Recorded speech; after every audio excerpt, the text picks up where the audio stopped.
अभी से थोड़ी देर पहले नवाज शरीफ ने लंदन में प्रेस कॉन्फ्रेंस की है और लंदन में प्रेस कॉन्फ्रेंस करते हुए उन्होंने जस्टिस उमर अता बंदयाल जो मौजूदा चीफ जस्टिस हैं और दूसरे उनके साथी जज साहब जो है इसी बेंच में जस्टिस एजाजुल हसन, उन दोनों का नाम लेकर कहा कि उनके ख़िलाफ़ वो फैसले करते रहे।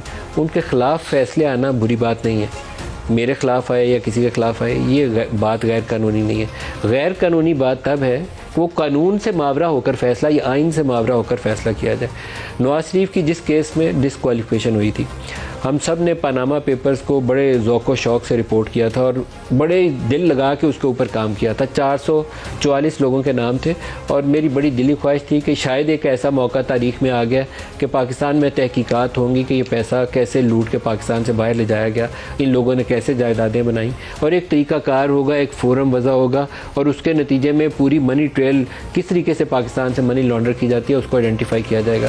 लेकिन इंतहाई मुतनाज़ा तरीके से एक अकाउंट रिसीवेबल की बुनियाद के ऊपर जो एक इकामा उन्होंने अपना दुबई का बनवाया हुआ था, उसमें 10,000 दिरहम का अकाउंट रिसीवेबल लिखा हुआ था जो उन्होंने अपने बेटे से लेना था, उसकी बुनियाद के ऊपर सुप्रीम कोर्ट ने उसको एक मुंतखब वज़ीर आज़म को डिस्क्वालीफाई करके घर भेज दिया। इससे ज़्यादा मुतनाज़ा फ़ैसला भी पाकिस्तान की तारीख़ में कोई नहीं हो सकता। दुरुस्त फैसला था ही नहीं, इसकी गुंजाइश ही कोई नहीं थी। फिर ऑडियो रिकॉर्डिंग्स का सिलसिला शुरू होता है तो जज अरशद मलिक की एक ऑडियो रिकॉर्डिंग सामने आती है। मैंने इसके ऊपर आज से कुछ अर्सा पहले, शायद साल, 1.5 साल, 2 साल पहले एक प्रोग्राम किया था और पूरी तहकीक के बाद बताया था कि जज अरशद मलिक को कैसे कैसे किस किस ने एक्सप्लॉइट किया। उसके ऊपर मुझे FIA के काउंटर टेररिज्म विंग का नोटिस आ गया था और मैं आज उसको दोबारा कहता हूँ कि जज अरशद मलिक को एक्सप्लॉइट करने में नून लीग भी शामिल थी, उस वक्त की इस्टेब्लिशमेंट भी शामिल थी। वज़न इस्टेब्लिशमेंट का ज़्यादा था, इस्टेब्लिशमेंट ने अपना वज़न डाल के उसके ऊपर फ़ैसला नवाज शरीफ के ख़िलाफ़ ले लिया। उसकी एक 30 साल पुरानी वीडियो थी, उस वीडियो को बुनियाद बनाकर उसको ब्लैकमेल किया गया। दोनों का ख्याल ये था नून लीग का कि उनका बंदा है, उनकी तरफ जाएगा, उनका फ़ैसला देगा, लेकिन दूसरी पार्टी जो तगड़ी थी उसने अपने हक़ में फ़ैसला ले लिया। मेरी जो तहकीकात थी उसकी रोशनी में 2 बड़े पावरफुल पर्सनालिटीज़, एक अदलिया से मुंसलिक और एक इस्टेब्लिशमेंट से मुंसलिक, उनकी निशानदेही होती थी कि वो इस चीज़ को मैनेज कर रहे थे। अब ये सूरत हाल है पाकिस्तान के अंदर, सब लोगों के नाम लूँ तो कोई मुझे कंटेम्प्ट में बुला लेगा, कोई किसी और नोटिस में बुला लेगा, कोई कहेगा कि आपने एक इदारे के ख़िलाफ़ बात कर दी है, लेकिन ये इस तरीके से पाकिस्तान में फ़ैसला साजी हो रही है, ये जुल्म हो रहा है पाकिस्तान के साथ, दुरुस्त नहीं हो रहा। आइनी तौर पर 90 रोज़ के अंदर इंतखाबात कराना एक आइनी शर्त है और इतना वाज़ेह है इसके ऊपर कि इसके ऊपर इबहाम ही नहीं है।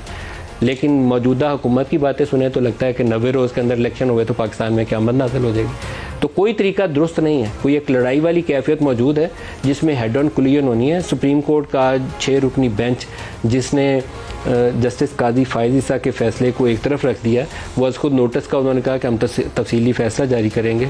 एक आम तासुर ये है, एक बड़ा क्लियर इस्लामाबाद के हर हलके में हर सियासी जमात के रुकन को ये बात मालूम है कि उनकी लीनिंग चीफ जस्टिस साहब के साथ है और वो एक ख़ास स्कूल ऑफ थॉट की नुमाइंदगी करते हैं। बाकी के जो 10 जज हैं वो दूसरी तरफ बैठे हुए हैं, जिसमें सीनियर मोस्ट जजेस justice Qazi Faez Isa, justice Tariq Masood, justice Athar Minallah, justice Mansoor Ali Shah, justice Yahya Afridi, justice Mandokhel, तब सब लोगों के आप नाम ले सकते हैं, वो दूसरी तरफ खड़े हैं। क्या ये दुरुस्त रविश है? क्या उस अदलिया के वकार के ये मुनाफी नहीं है कि अदलिया की तकसीम इस तरीके से नज़र आए कि ये उसका जज है, ये उसका जज है? जज तो जज होता है, कानून, इंसाफ और आइन के मुताबिक फ़ैसला देने वाला।